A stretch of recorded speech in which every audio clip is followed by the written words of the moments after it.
मनीष जी, आपका 1 मिनट का टाइम रखती हूँ। मुझे भाई चित्रा बहन को ढेर सारी शुभकामनाएं, राजनीति में खूब तरक्की करें। पता नहीं बिहार पिछली बार कब आई थी, लेकिन देखिए ऐसा है, मैं तो बस सिर्फ कांग्रेस को और राजद को एक चुनौती देना चाहता हूँ। जरा मुझे कोई मुस्लिम मोहल्ला बता दें पूरे देश भर में जहाँ अभी तक बिजली नहीं पहुँचाई गई हो, खास करके 2014 के बाद। मैं ये चुनौती देता हूँ। इसलिए ये जो बात कर रहे हैं ना मुसलमानों की, वो छोड़ दीजिए। अब इन सब बातों में कहीं कोई दम नहीं है। राहुल गांधी तो यहाँ तेजस्वी यादव की जमीन कबाड़ने पे पड़े हुए हैं, उखाड़ने पे पड़े हुए हैं बिहार में, और उसका एहसास भी तेजस्वी यादव को हो गया है। और यह जो चुनाव के बाद 14 तारीख के बाद मुझे लगता है 1-2 दिन में पता भी चल जाएगा कि ये लोग आपस में, अंदर से आपस में ही कितना लड़ रहे थे।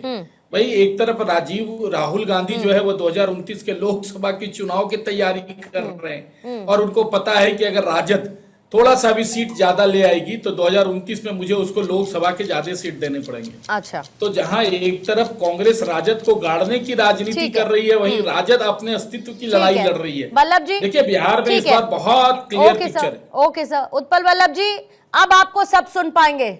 पिछला आपका किसी ने कुछ नहीं सुना, आपको ये बता देना चाहती हूँ। 1 मिनट का टाइमर अब आपका चालू होता है। लेकिन आप ध्यान से सुनिएगा। मैं पिछले 20 साल से देख रहा हूं कि यहाँ पे ये 70 साल पहले की सरकार की बात करेंगे, ये बात करेंगे 10 साल 15 साल पहले की सरकार की बात करेंगे, लेकिन इस चुनाव में भी बिहार के लोगों की बात नहीं करेंगे। ये बिहार के 14 करोड़ लोगों की बात नहीं करेंगे। अगर आपको सीमांचल की बात करना है तो सीमांचल में सबसे ज्यादा पलायन हो रहा है पूरे बिहार में। अगर आप देखेंगे तो सबसे ज्यादा पलायन सीमांचल के इलाके से हो रहा है। वो पलायन क्यों हो रहा है? वो शिक्षा के लिए हो रहा है, वो रोजगार के लिए हो रहा है, वो स्वास्थ्य के लिए हो रहा है। बड़ी संभावना है वहां पे पाइनएप्पल की खेती होती है, चाय एक कैश क्रॉप है, उसकी खेती वहां होती है, बांस बड़े पैमाने पे होते हैं, जूट वहां पर होते हैं, और चावल का अच्छा प्रोडक्शन होता है। क्या क्या एग्रो बेस्ड इंडस्ट्री ये सरकार 20 वर्षों में डबल इंजन की सरकार लगा के पलायन नहीं रोक सकती थी? अच्छे विश्वविद्यालय खोल करके क्या शिक्षा के लिए जो पलायन है उसको नहीं रोक सकती थी? क्या ये जो मेडिकल की सुविधा के लिए जो लोग बाहर जाते हैं, क्या इसके लिए वो पलायन नहीं रोक सकती थी?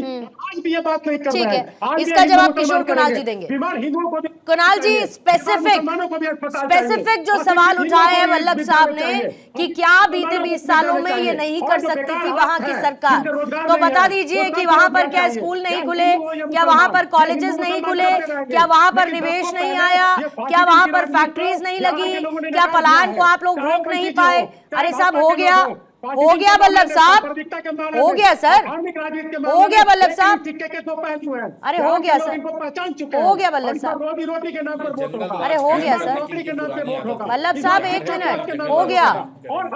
अरे वल्लभ साहब स्क्रीन भी देखा करिए, 1 मिनट का आपका समय खत्म हो चुका है बहुत देर पहले।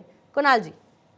पूर्णिमा जी, मैं स्पष्ट कर दूं, वल्लभ साहब को स्मरण करने की जरूरत है। जिस अल्पसंख्यक विभाग की बात ये कर रहे हैं या जिस अल्पसंख्यक की ये बात कर रहे हैं, 3.95 करोड़ का बजट हुआ करता था उसका। आप समझ सकते हैं जो पार्टी चारा घोटाला में 700 करोड़ का घोटाला कर चुका हो, उसी पार्टी की सरकार में अल्पसंख्यकों के लिए महज 3.4 करोड़ का बजट था। आज इस बजट को हम लोग 1000 करोड़ तक पहुंचा चुके हैं।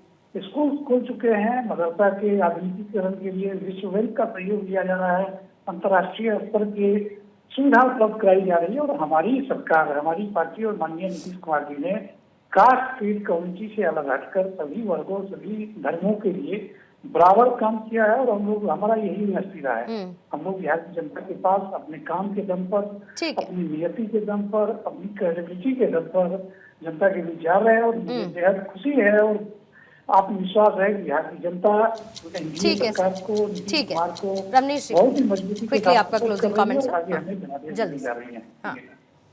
पूर्णिमा जी, मैं बताना चाहूँगा कि सर्वधर्म स्वभाव का मतलब मुस्लिम परिस्थिति नहीं होता है।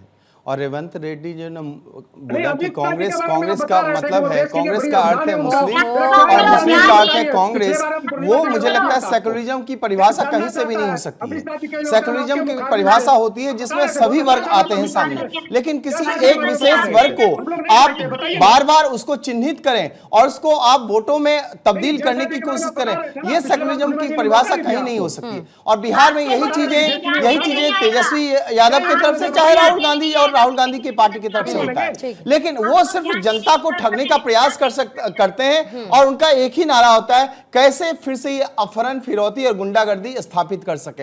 लेकिन बिहार की आम जनता, भोली भाली जनता इतनी मूर्ख नहीं है। और इस बार तेजस्वी यादव, इस बार भी तेजस्वी यादव को आप देखिए धूल चटाने वाली है। वो कहीं से भी इनके झांसे में जाने वाले, जातिवाद की राजनीति से ऊपर उठ करके, जातिवाद की राजनीति से तंग आ चुकी है बिहार की जनता, और खास करके परिवार डेवलपमेंट अलायंस जो है पूर्णिमा जी, से लेके जो बाकी दल पीडीए भी के शामिल नाम है, पे परिवार चिराग डेवलपमेंट पासवान की पार्टी भी है, चलाई जाती है, ये क्या उसको किंग ध्वस्त मेकर करेगी। बनेंगे, किस तरीके की इनकी भूमिका देखने को मिलती है मिथिलांचल से लेके सीमांचल कोसी तक। अरे उत्पल वल्लभ साहब, अगर इतना ही समय चाहिए सर तो थोड़ा रैलियों की संख्या बढ़ा लीजिए, ज्यादा अच्छा रहेगा। तब ना आप अपने अपने समय पर ध्यान देते हैं, केंद्रित करते हैं, ना आप ये देखते हैं कि कोई और बोल रहा है। ये गलत तरीका होता है सर डिबेट में आगे जारी रखने का। आप तो विशेषज्ञ को भी नहीं बोलने थे, कितना बढ़िया समय सबके लिए निश्चित, सबने उतने ही समय में बोला है। हम भी सुनते हैं। अगर आपको एक्स्ट्रा चाहिए तो मुश्किल है, मैं नहीं दे पाऊंगी सर, उतना ही दे पाऊंगी जितना सबको दे पाऊंगी। बहुत बहुत शुक्रिया आप सभी का, मनीष जी, चित्रा जी, वल्लभ साहब आपका भी शुक्रिया, किशोर कुणाल जी जेडीयू से हमारे साथ थे, रमनीश्वर जी आपका भी धन्यवाद, बहुत बहुत शुक्रिया आपका चर्चा में शामिल होने के लिए। तो कल के दिन के लिए तैयार रहिएगा, क्योंकि कल दूसरे चरण, अंतिम और फाइनल चरण के लिए वोटिंग शुरू हो जाएगी सुबह से, जिसकी महा कवरेज भारत 24 पर लगातार जारी रहेगी।